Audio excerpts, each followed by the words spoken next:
beberapa tahun yang lalu, saudara, saya tidak tahu apakah ada saudara yang ingat atau juga yang masih merasakan pelayanan bersama, bahwa atas nama kita semua, Jemaat GKI San Jose, tim komisi kesaksian dan pelayanan dari gereja kita ini mengunjungi Immanuel House. Immanuel House, ada yang masih ingat? Tahun berapa itu?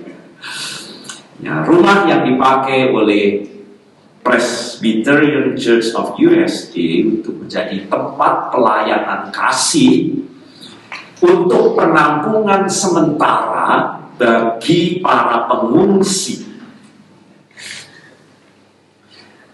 Waktu itu, kita masih ingat ya, bahwa tim kita berjumpa dengan beberapa keluarga pengungsi yang datang dari Afghanistan dan Irak.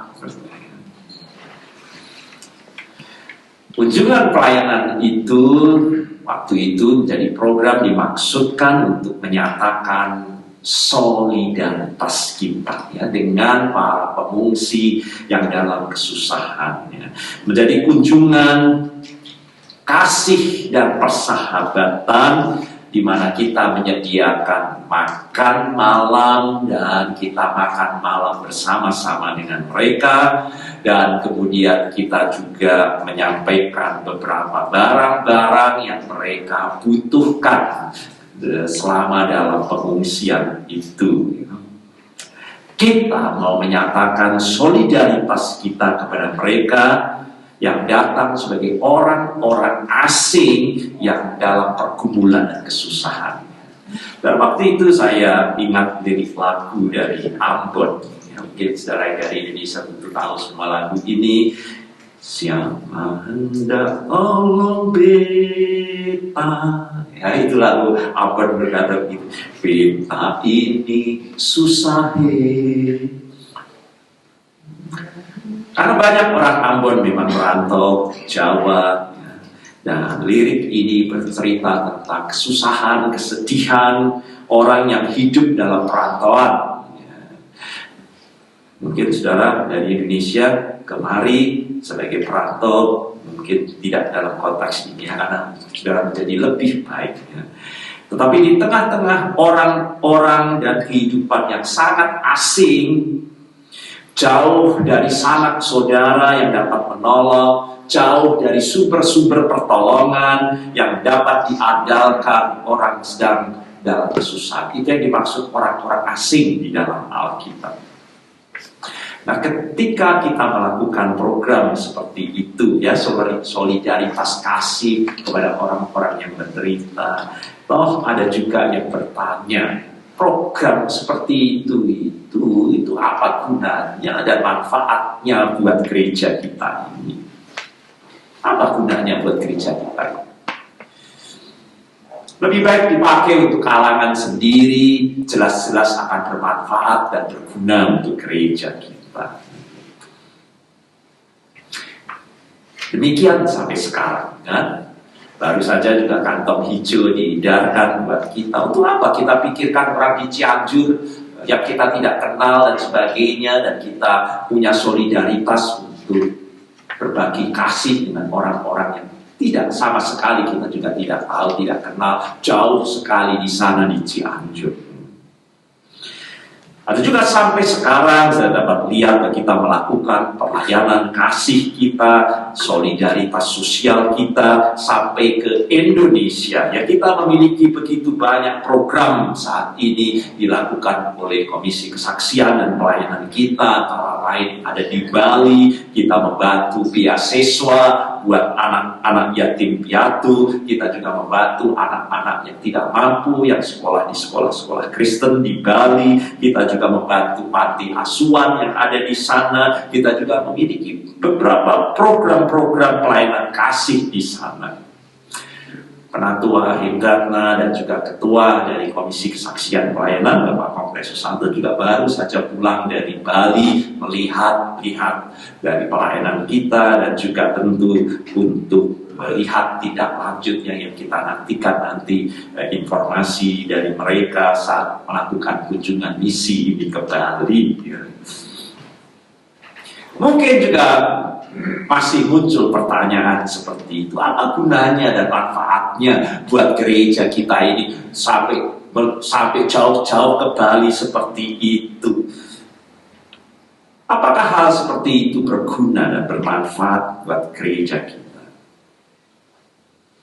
Karena terhadap pertanyaan apa gunanya dan manfaatnya, saudara, saya ingat pada waktu itu saya sampaikan mengapa pengungsi Afghanistan, pengungsi Irak kita peduli, kita datang ke sana seperti itu. Dan saya katakan dengan sederhana, saudara, bahwa kehadiran gereja di dunia ini itu tidak seperti kehadiran organisasi atau korporasi bisnis yang mencari untung, yang mencari manfaat dan guna untuk diri sendiri. Gereja hadir di dunia untuk menjadi berkat buat orang lain, yaitu menyatakan kasih Kristus kepada dunia ini. Jadi tidak ada gereja hadir di dunia ini untuk mencari manfaat dan keuntungan untuk dirinya.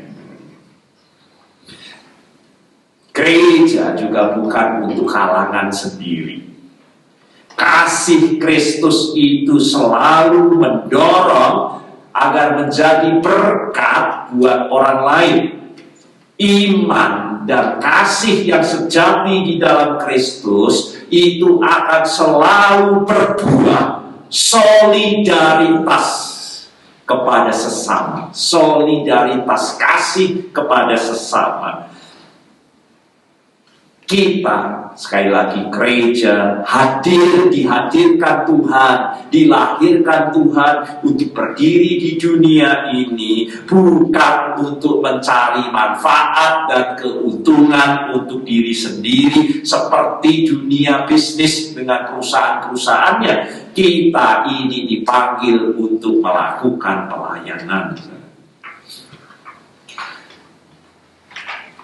Dan itulah, saudara, yang dikatakan dalam Alkitab, bukti yang nyata bahwa ini kita sungguh-sungguh gereja dan kita sungguh-sungguh telah berpindah dari maut ke hidup. Dan bicara gereja selalu bicara keselamatan, bukan? Tetapi bagaimana saudara memastikan apa saya ini selamat? Apakah saya ini sudah berpindah dari maut kepada hidup? Dan Alkitab menjawab dengan sederhana untuk saudara dapat melihat hal itu. Ya.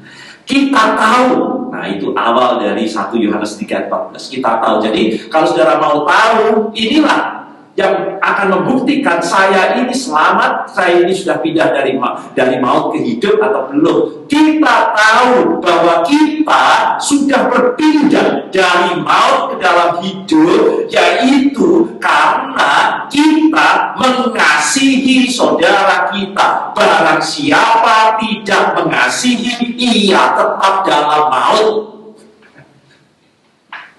Gamblang, bukan? Eksplisit, bukan? Kata firman Tuhan.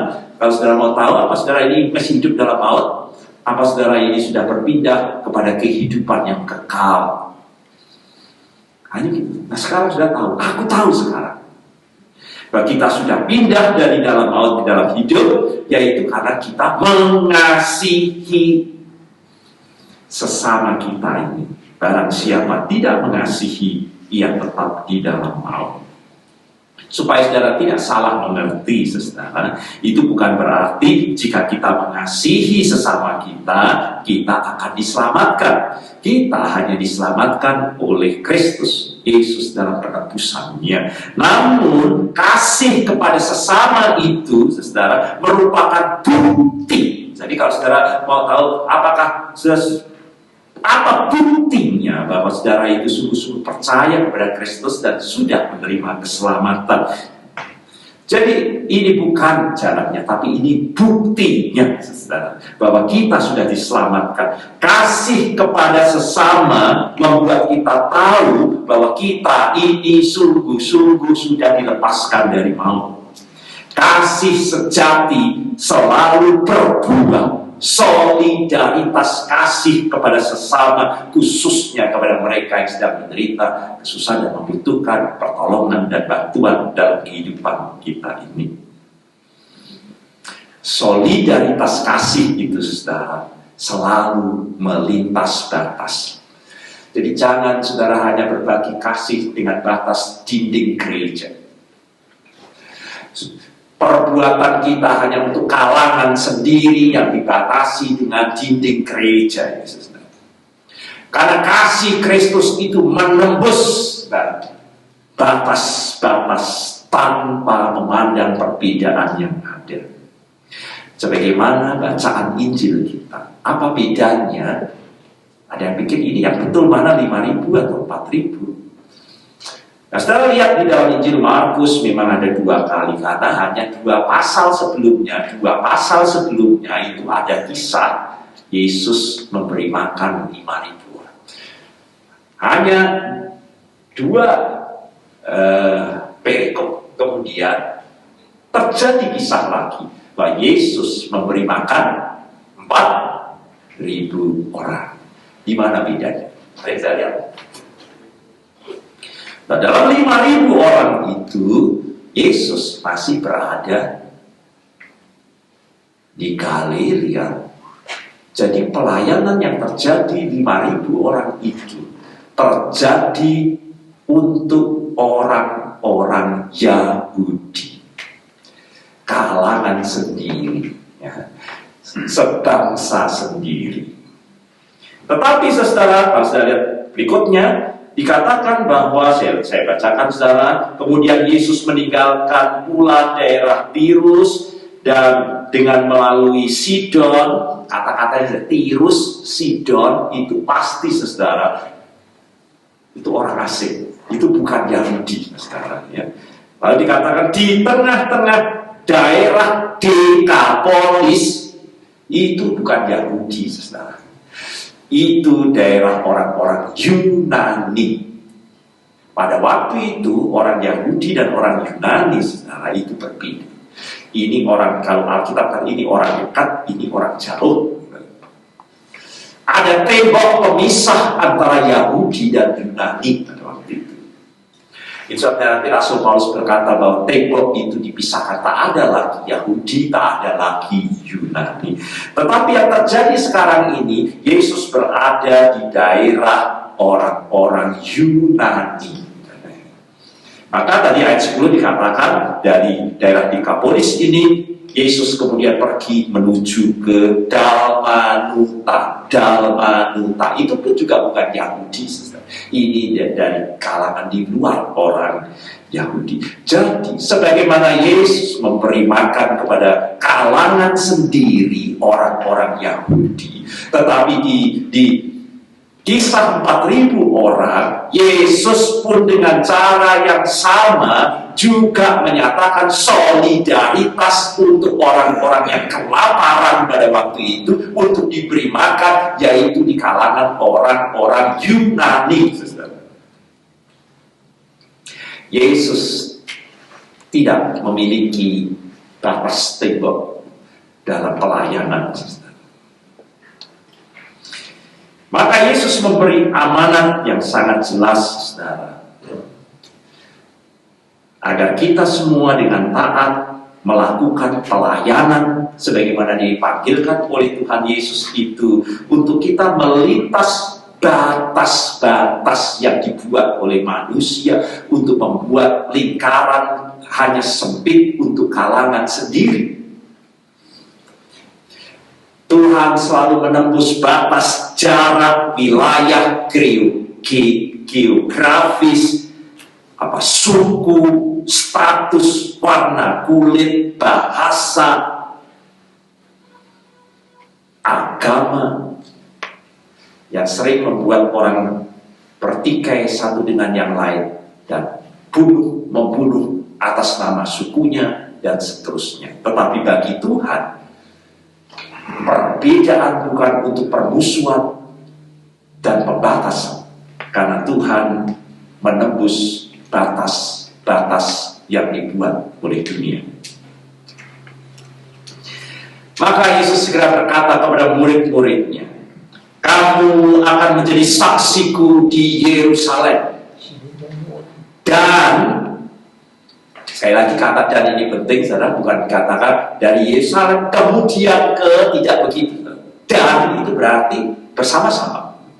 Dari Yerusalem dan di seluruh Yudea, masih itu Israel, dan sampai Samaria itu sudah asing, ya, itu bukan Yahudi lagi, dan sampai ke ujung bumi, sampai ke ujung bumi. Bilang ini, saudara, itu bukan bertahap. Ya, Yerusalem dulu. Kenapa jauh-jauh sampai ke ujung bumi? Wong Yerusalem saja masih banyak. Kalau saudara membaca ayat ini bertahap, sampai dengan hari ini, misi Tuhan hanya akan ada di Yerusalem. Coba lihat Yerusalem, berapa orang Kristen ada di sini? Minoritas atau mayoritas? Minoritas kecil, saudara. Yerusalem saja belum dimenangkan, saudara. Nah, kalau ini bertahap, ya, di sini masih banyak orang belum percaya. Ngapain ke Samaria? Ngapain ke sana? Saudara akan berkutat terus di Yerusalem sampai hari ini, sampai hari ini. Tetapi itulah Tuhan berkata, Yerusalem serentak dengan itu, ada juga yang ke Samaria, serentak dengan juga Paulus dan seterusnya menyeberang sampai ke daerah Dekapolis, sampai ke daerah Yunani, sampai ke Roma, sampai ke ujung bumi, sampai ke Indonesia.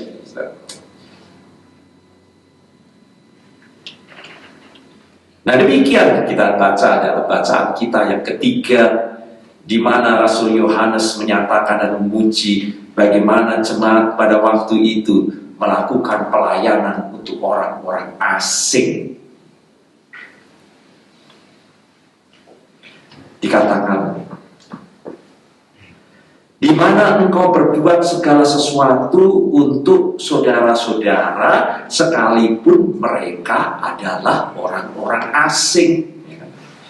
Itu bukan kalangannya kenal juga tidak, tapi mereka telah memberi kesaksian dan seterusnya. Dikatakan, baik benar perbuatanmu itu, jikalau engkau menolong mereka yang dalam perjalanan mereka, mungkin perantau, mungkin pengungsi, orang asing dalam kesusahan, dalam penderitaan, dengan cara yang berkenan kepada Allah. Pada waktu kita melakukan pelayanan, melayani pengungsi secara Afghanistan dan Irak, dan sekaligus kemudian kita membuka English service kita dengan visi multi etnik. Kita ini Indonesia, Gereja Kristen Indonesia. Apakah kita akan menciptakan dinding tembok pemisah bahwa kita ini hanya untuk Indonesia?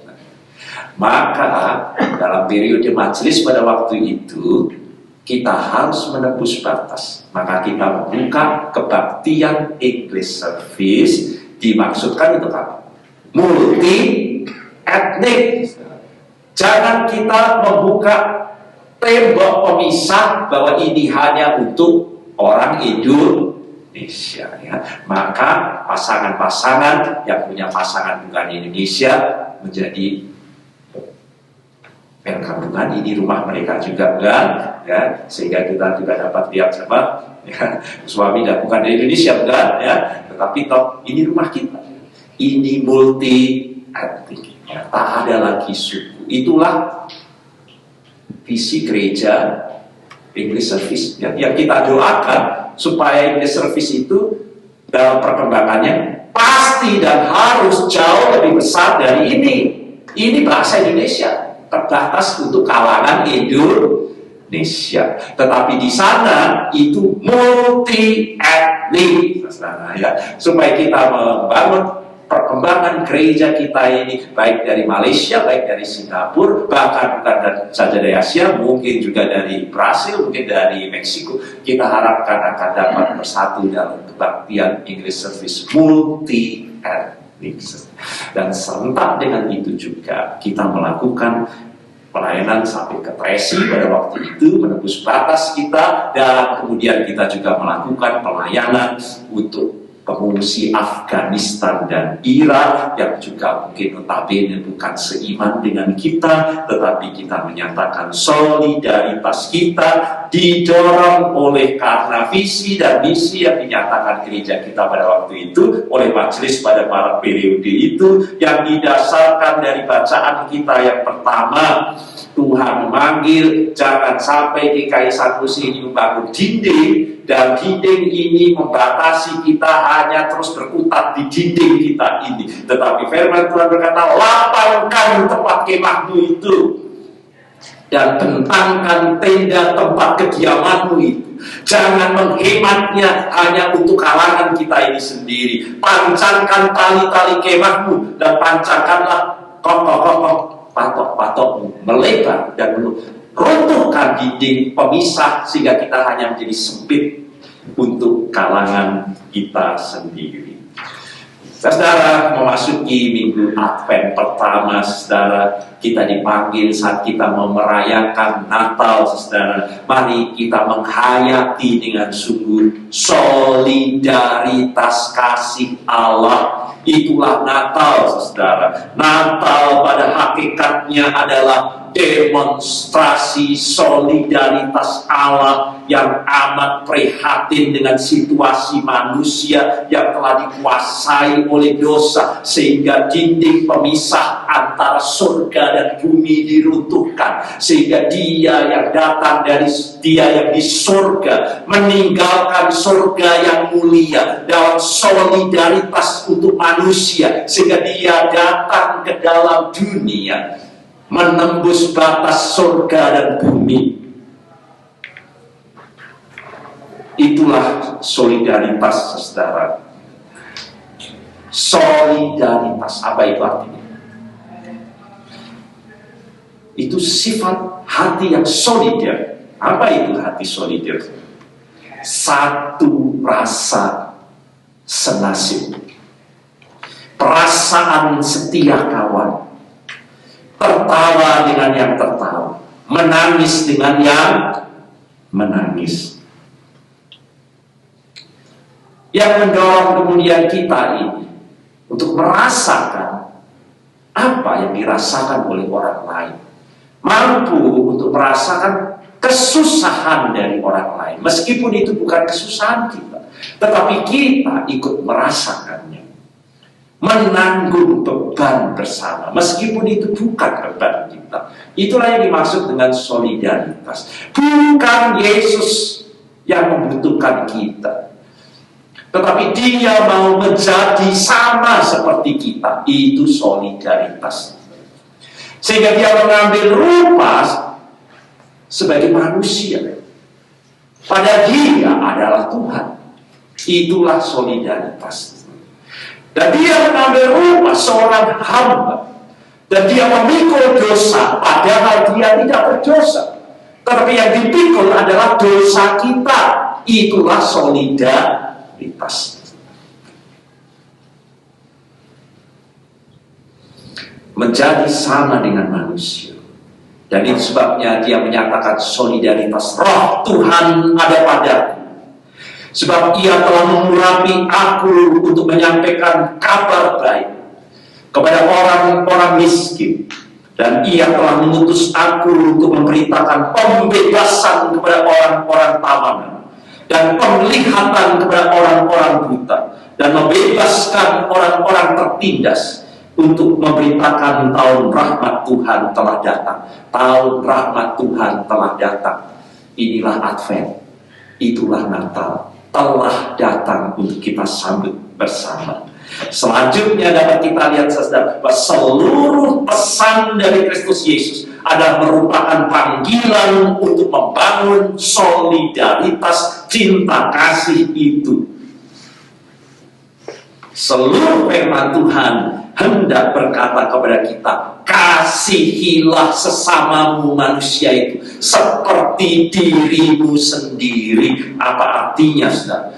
Ayat ini mau mengingatkan bahwa kita semua ini, saudara, punya boundary. yaitu tembok pembatas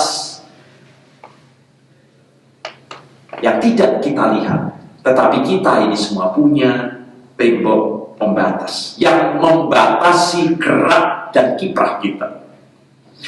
Orang yang sangat egois akan memiliki tembok pembatas yang membuat geraknya hanya untuk kepentingan dirinya sendiri. Mengasihi itu artinya diri sendiri. Ini orang yang tak akan punya solidaritas. Bahkan terhadap istri yang dilakukan adalah KDRT. Apa itu? Kekerasan dalam rumah tangga. Jangankan orang lain, istri saja. Mungkin di kaplok, mungkin di seperti aktris yang baru kena kasus dilempar dengan apa itu? Bola belian. Ini paling sempit. Batasnya hanya untuk diri sendiri. Bahkan sama anak saja, sama pasangan, sesama anggota keluarga, dindingnya itu sempit, egois untuk diri sendiri. Tetapi ada juga yang lebih luas, ya, untuk keluarga. Jadi kalau anaknya disentuh sedikit saja, jangan harap, saudara, ya. Hati-hati, apalagi disakiti anaknya. Tapi kalau anak orang lain, apa urusan saya? Boundary-nya hanya untuk keluarga. Kalau ada keluarga sakit, ada keluarga susah, kita peduli. Tapi kalau itu tetangga, itu orang lain, atau boundary kita hanya sejauh teman dan sahabat. Kalau saudara masih punya teman, sahabat, ya itulah batas. Atau batas kita hanya sejauh sampai gereja ini. Kalau kita sama-sama anggota gereja, kita dapat menyatakan kasih dan solidaritas. Tapi Tuhan berkata, kasihilah sesamamu seperti dirimu sendiri. Itu berarti runtuhkan tembok pemisah itu. Seperti kalau engkau ini dipukul sakit, kalau engkau melihat ada orang lain dipukul sakit, rasakan itu, meskipun itu bukan dirimu. Maka izinkan saya mengakhiri dengan mengingatkan bahwa kutu anjing, saudara, pernah saya perhatikan, itu mampu melompat beratus-ratus kali lipat dibanding dengan tubuhnya. Ya, manusia untuk bisa melompat sebatas dirinya saja bisa. Ya, ada yang ahli ya, sampai sebegini, melompat sampai sini. Tapi kutu anjing itu bisa beratus-ratus kali dari tubuhnya. Tetapi kalau kutu ini, saudara masukkan di kotak korek api, kotak korek api, saudara masukkan di situ 2 minggu saja. Setelah itu keluarkan. Sejak itu, kutu itu hanya melompat sejauh kotak itu. Sebetulnya dia bisa melompat beratus-ratus kilo. Tetapi selama dia berada 2 minggu di batas dinding kotak itu, membuat selanjutnya dia hanya melompat sejauh kotak itu. Dan berapa banyak kita gereja membatasi dengan kotak korek api itu. Hanya kalangan sendiri. Sehingga gerak dan kiprah kita yang sesungguhnya bisa sampai ke ujung bumi, kita batasi hanya sekotak korek api. Dan Advent, Natal, mau memanggil kita untuk melihat kalau surga dan bumi, tembok pemisah dihancurkan sejauh itu. Mari kita bangun solidaritas kita. Mari kita rubuhkan tembok-tembok pemisah yang membuat kita tidak mampu prihatin, yang membuat kita tidak mampu untuk melihat kesusahan orang lain, yang membuat kita tidak mampu untuk mengulurkan tangan kita, yang membuat kita sekarang mampu untuk mengulurkan tangan sampai ke Cianjur. Untuk saudara juga perhatikan apa yang akan nanti disampaikan oleh Pak Hindratna, juga oleh Ketua dari Komisi Kesaksian Pelayanan, apa yang mereka melihat di Bali, bahwa gereja ini diberi rahmat Tuhan dapat meloncat tinggi untuk melakukan pekerjaan Tuhan, melintasi semua batas-batas seperti korek api dalam kehidupan kita. Maka mari kita hayati Natal, mari kita hayati solidaritas kasih kita kepada sesama. Amin.